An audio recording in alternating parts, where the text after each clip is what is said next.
ከቻይና እስከ ሜክሲኮ የመጨረሻው መዳረሻ ደግሞ ሀያሉ አሜሪካ ሰዎች በእያንዳንዱ እንቅስቃሴያቸው እያዘወተሩት የመጡት የሚመስለው አደንዛዥ ዕፅ እዚህ አድማሱን አስፍቶ ተገኝቷል።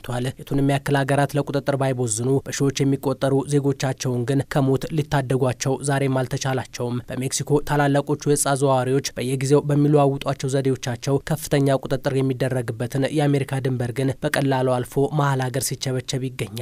ቲዋና የሜክሲኮዋ የዚህ አደንዛዥ ዕፅ ዝውውር መነሻ ከተማ በሚል ትታወቃለች። ታዲያ ከዚህ ስፍራ በየቀኑ የሚወጣ ዕፅ መዳረሻው ጎረቤት አሜሪካና አንዳንድ የአውሮፓ ሀገራት ናቸው። በኪስ ከሚያዙ ቀላሎቹ ዕጾች እስከ ከባድ ክብደት እስካላቸው ድረስ ሁሉም መዳረሻቸው ይታወቃልና በምን መልኩ ኬላዎችን ማለፍ እንዳለበት ለአዘዋዋሪዎቹ ቀላል የቤት ስራቸው ነው። ቢቢሲ የዚህን አደንዛዥ ዕፅ ኬሚካል ነገር እስከ ሜክሲኮ ተጉዞ ቃኝቷል። ቀማሚዎቹንም ቢሆን በሚገባቸው ልክ አናግሯቸዋል። እነሱ እንደሚሉት የኑሮ ጉዳይ ነውና የቱንም ያክል ሀገራት በየድንበሮቻቸው ጠባቂ ተከላካይ ወታደሮች ቢያሰፍሩ ያንን አሳልፈው ምርቶቻቸውን ለፈላጊዎች ከማድረስ ግን ቦዝነው አያውቁም። Tonight we're going to meet the men behind the trade which is killing tens of thousands of Americans every year. በአብዛኛው ጥቅም ላይ እየዋለ የሚገኘው ደግሞ በእነሱ ስያሜ ፈንታይል እያሉ የሚጠሩት የዕፅ አይነት ሲሆን በአሜሪካ ጎዳናዎች በየቀኑ የሚገኘውም ይሄው አደንዛዥ ዕፅ ነው። ሮይተርስ ከዚህ በፊት አደንዛዥ ዕፅን የገቢ ምንጭ የሚያደርጉ ሰዎች አንድም በገንዘብ የጠገቡ ሌላ ደግሞ በሚሰሯቸው ህገወጥ ተግባራት ሀገርና መንግስትን በኪሳቸው ይዘው የሚንቀሳቀሱ ናቸው ብሏቸው ነበር። አሁን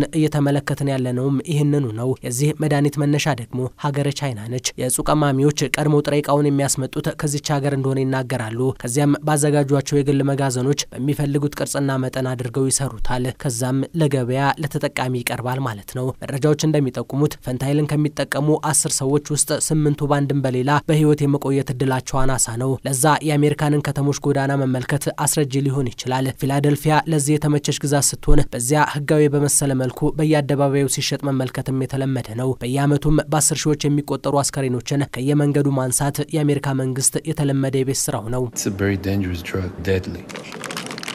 ፕሬዝዳንት ትራምፕ ቀደም ብለው ለሜክሲኮ ባለስልጣናት ባስተላለፉት መልእክት ህገወጦችን ተቆጣጠሩ ካልሆነ ግን እናጠፋላችኋለን ማለታቸው የሚታወስ ነው። ይህ ግን ቸብቻቢና ቀነባባሪዎችን እንደውም አበዛቸው እንጂ አልቀነሳቸውም። ምክንያቱም የትራምፕ አስተዳደር በሜክሲኮ ምርቶች ላይ 25% ታሪፍ መጣሉ በርካቶችን ከስራ ውጭ አድርጓቸዋልና ነው። ምንም እንኳ ጉዳቱ የገባቸው ትራምፕ ውሳኔያቸውን በማጤን ለአንድ ወር ተግባራዊ እንዳይሆን ቢከለክሉትም የሜክሲኮ ፕሬዝዳንት ክላውዲያ ሼምቦም መሰል የአደንዛዥ ዝውውሮችን ለመቆጣጠር ድንበር ላይ 10,000 ብሔራዊ ዘብ ጠባቂ ወታደሮችን ቢያሰፍሩም እስካሁን ባለው ግን ሙሉ ለሙሉ ነገርየውን መክታት አልተቻላቸውም። እስካለፈው ወር ድረስም በዕፅ ዝውውር ውስጥ ቀንደኛ ተሳታፊ ከሆኑት ውስጥ 900 ያክል ሰዎችን በቁጥጥር ስር መንግስታቸው አድርጓል። 29 ያክል ከባድ ቀማሪዎችን ደግሞ ለአሜሪካ አሳልፈው ሰጥተዋል። እንዲያም ሆኖ ግን ነገርየው በየጢሻው መገኛውን አደረገ እንጂ ሊቀንስላቸው አልቻለም። የአሜሪካው የስለላ ቢሮ ሲአይኤም ቢሆን አሉኝ የሚላቸውን ጥበቦች ተጠቅሟል። አሁን ላይ ደግሞ ሳተላይት፣ ሰው አልባ አውሮፕላኖች ወይም ድሮኖች ለቁጥጥር በመጠቀም ላይ ይገኛል። ሆኖም አሁን አሜሪካ የገጠማት ችግር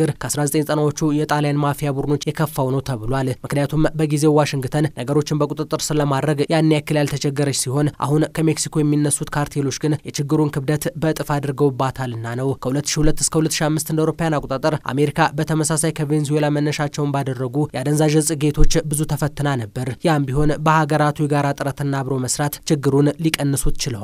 ያኩዛ ከጃፓን፣ ጥቁሩ ጭልፊት ወይም ብላክ ኤግል ከኮሎምቢያና ዘ ጎልደን ትሪያንግል ከደቡብ እስያ ክፍል ወዘተ አሜሪካ በታሪኮቿ ከአደንዛዥ ዕፅ ዝውውር ጋር በተገናኘ የተፈተነችባቸው ቡድኖች ናቸው። እንዲያም ሆኖ ግን አሁን በትራምፕ አስተዳደር ነገሮች መክፋታቸውን ልብ ማለት ያስፈልጋል። እሳቸው ሀገራቸውንና ህዝባቸውን አስቀድመው ተግባራዊ ያደረጓቸው የታሪፍ ዕቀባዎች ሌላ ቀዳዳ ይፈጥሩባቸው ይዘዋል። ትራምፕ በመጀመሪያው ፕሬዝዳንትነት ዘመናቸው በሜክሲኮ ድንበር ሁነኛ ግንብ ቢገነቡም የዕፅ ዝውውሩን ግን ማስቆም አልቻሉም ነበር። መሬት ቦርቡረው አነፍናፊ ውሾቻቸውን አፍዘው የሜክሲኮ ካርቴሎች ምርታቸውን መሀል አሜሪካ ሲሸጡም ነበር። አሁንም ቢሆን ነገሮች ከፉ እንጂ አልቀነሱም። ትራምፕ ዳግም ወደ ነጩ ቤት ሲገቡ ቀዳሚ በይደር ያቆዩአቸውን ጉዳዮች እልባት መስጠት የቤት ስራቸው ቢሆን ሜክሲኮን በታሪፍ ወንዝ አጠቧት። ሆኖም ቆይቶ በገባቸው መላ ነገርየውን አለዘቡት። ካርቴሎች ግን አሁንም ሰፊው የአሜሪካ ገበያ መገኛችን እንዳሉ አሉ። ለፎሬን አፌርስ የሚጽፈው ኳንቲን ሰመርቪል እንደሚል ትራምፕ ስህተትን መስራት የለመዱት ቢሆንም ይሄኛው ግን የባሰ አዘቅት ውስጥ እንዲገኙ እያደረጋቸው ይገኛል። ምንም እንኳ አሜሪካ ግሬት አጌን የበዙ ዜጎቻቸውን ተቀባይነት ሰጥቷቸው ዳግም ትራምፕ ቢመለሱም በጎረቤት ያለው ምጣኔ ሀብታዊ አሉታዊ ጫና የነሱን ቤት መንካቱ አልቀረም። ዜጎቻቸውም ዛሬ ላይ እያሉ የሚገኙት ሜክሲኮ ባላት አቅም በራሷ ብቻ ነገሮችን መቆጣጠር አትችልምና አሜሪካ ከታሪፍ እቀባው ሙሉ ለሙሉ ልትታደጋት ይገባል፣ ካልሆነ ግን ሀገራዊ ጫና የባሰ መዘዝን ለጎረቤቲቱ ይዞ መምጣቱ ይጠበቃል። እኛም ዝግጁ ነን። we are making our own preparation። የአደንዛዥ ዕፅ አዘዋዋሪዎችን ቃል የተቀበለው ዋሽንግተን ፖስት ጉዳዩ እነሱ ጋርም ደርሷልና ትራምፕ የወደዱትን እርምጃ ቢወስዱ ዝግጅታቸው በዛው ልክ ነው ብሏል። የመንግስት ባለስልጣናት ከነሱ ጋር በጥቅም መተሳሰራቸው ደግሞ ሌላው ራስ ምታት ነው ለአሜሪካና ሜክሲኮ። እናም ታሪፍ የወለደው መዘዝ ትራምፕን ለማይወጡት የቤት ስራ ዳርጓቸዋል እየተባለ የሚገኘውም ለዚህ ነው። Do you ever feel guilty about all the people that it's killing? Yeah. But if I don't do it, anybody's going to do it.